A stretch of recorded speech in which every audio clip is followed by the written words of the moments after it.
Pemirsa, terima kasih Anda masih bersama kami dalam program Rohis Rohani Islam. Dan kembali lagi saya ingatkan bagi pemirsa Batik TV yang ingin bertanya dalam program Rohis ini, silahkan kirim SMS, ketik Rohis, spasi alamat, spasi pertanyaan pemirsa, kirim ke nomor yang tertera di layar kaca.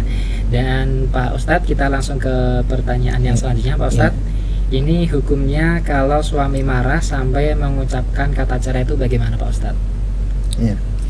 Jadi di dalam pernikahan sering kadang-kadang karena kemarahan yang luar biasa, maka suami ini bisa mengucapkan kata cerai atau kata talak. Nah, sebenarnya perbuatan itu sangat dimurkai oleh Allah Subhanahu wa taala. Jadi talak ini merupakan perbuatan halal tetapi yang paling dimurkai oleh Allah. Abghadul halal ya ilallah adalah perbuatan talak. Halal tetapi paling dimurkai oleh Allah.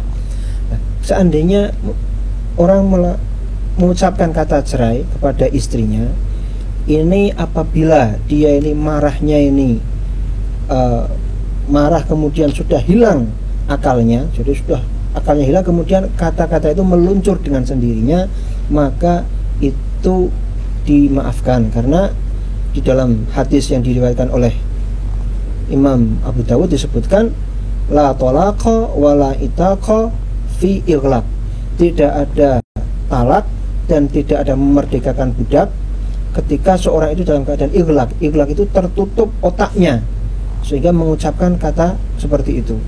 Jadi saya memerdekakan budak, saya perdekakan si ini ya. Tapi karena saking pikirannya ini tertutup, itu tidak.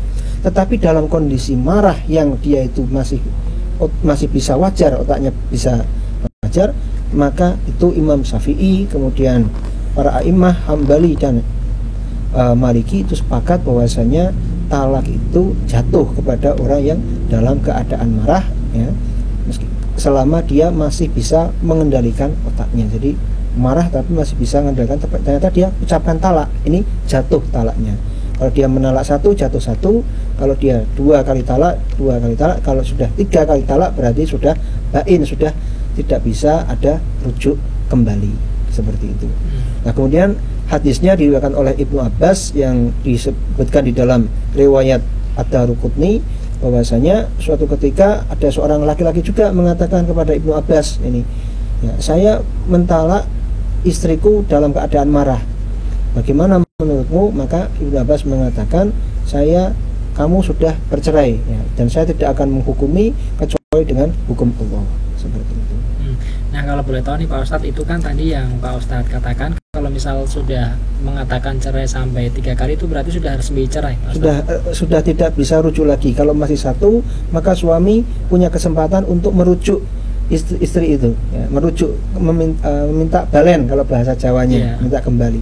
Tapi kalau sudah sampai 3 kali berarti sudah tidak bisa ada kata rujuk lagi, seperti itu.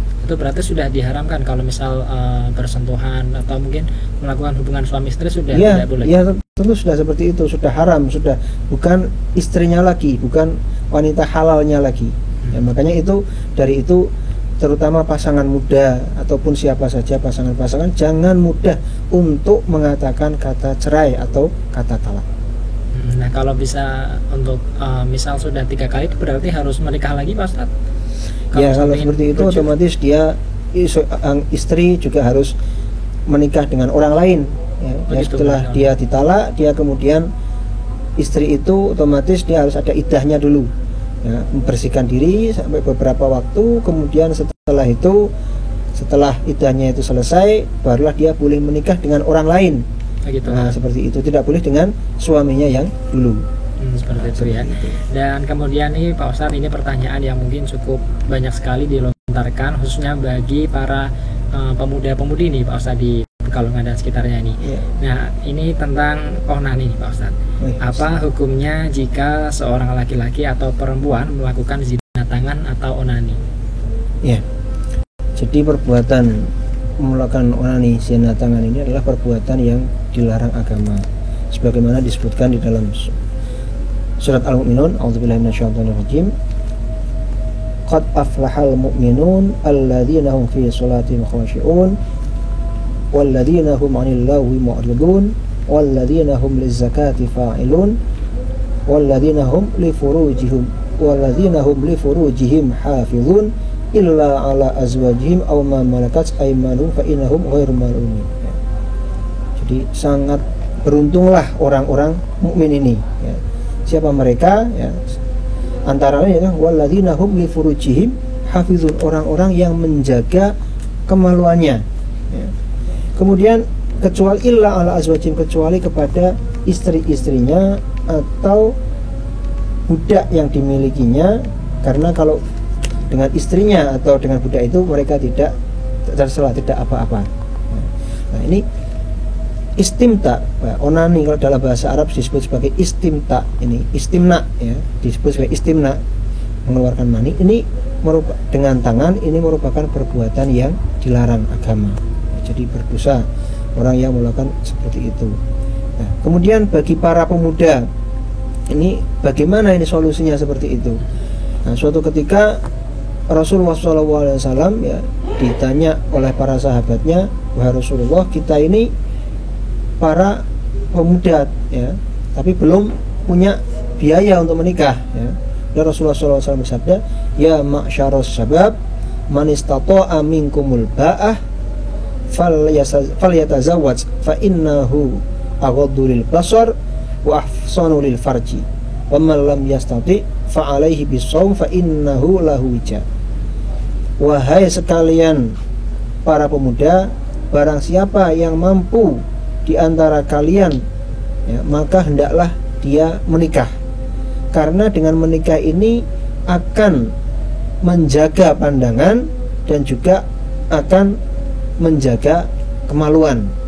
Dan sedangkan orang yang tidak mampu, belum mampu untuk menikah, maka hendaknya dia berpuasa, karena di dalam puasa ini ada benteng. Jadi bagi pemuda hendaklah memperbanyak, ya, memperbanyak puasa, kemudian tidak menonton hal-hal yang dilarang agama, ya, pornografi, porno asli dan lain seterusnya.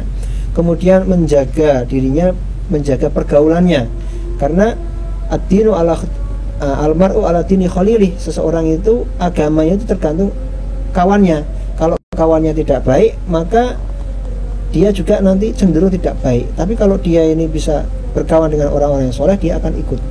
Kemudian dia terus menerus minta ampunan kepada Allah Subhanahu wa taala dan minta petunjuk kepada Allah Subhanahu wa taala untuk meninggalkan perbuatan-perbuatan yang terlarang itu. Berarti kuncinya satu, ya, untuk berpuasa, ya. Jika mungkin bagi para remaja-remaja yang istilahnya mungkin sudah tidak tahan seperti itu, ya Pak, ya, untuk menahan nafsunya dengan berpuasa. Iya, dan sekarang kondisi kita sudah, ya, bisa dikatakan, ya, banyak godaan-godaan ini. Iya. Ya, makanya kalau kita tidak punya benteng, tidak punya puasa, maka akan sulit untuk menahan godaan itu. Kemudian juga yang penting lagi yaitu kita senantiasa berzikir pada Allah, ya. Kemudian ini kawan-kawan itu, ya. Jadi kawan ini harus dijaga, dipilih yang benar-benar orang-orang yang bertakwa, yang soleh, itu, ya Pak, ya. Baik Pak Ustadz, terima kasih atas waktunya yang sudah meluangkan kita dalam program Rohis episode kali ini. Dan sekali lagi saya ingatkan bagi pemirsa Batik TV yang ingin mengirimkan pertanyaan pemirsa dalam program Rohis, silahkan kirim SMS pemirsa di nomor yang tertera di layar kaca dengan cara ketik Rohis spasi alamat spasi pertanyaan pemirsa. Dan pemirsa Batik TV, demikian program Rohis episode kali ini. Jangan lupa saksikan terus Rohis hanya di Batik TV. Akhirnya saya Wahid Surya pamit undur diri. Wassalamualaikum warahmatullahi wabarakatuh. Waalaikumsalam warahmatullahi wabarakatuh.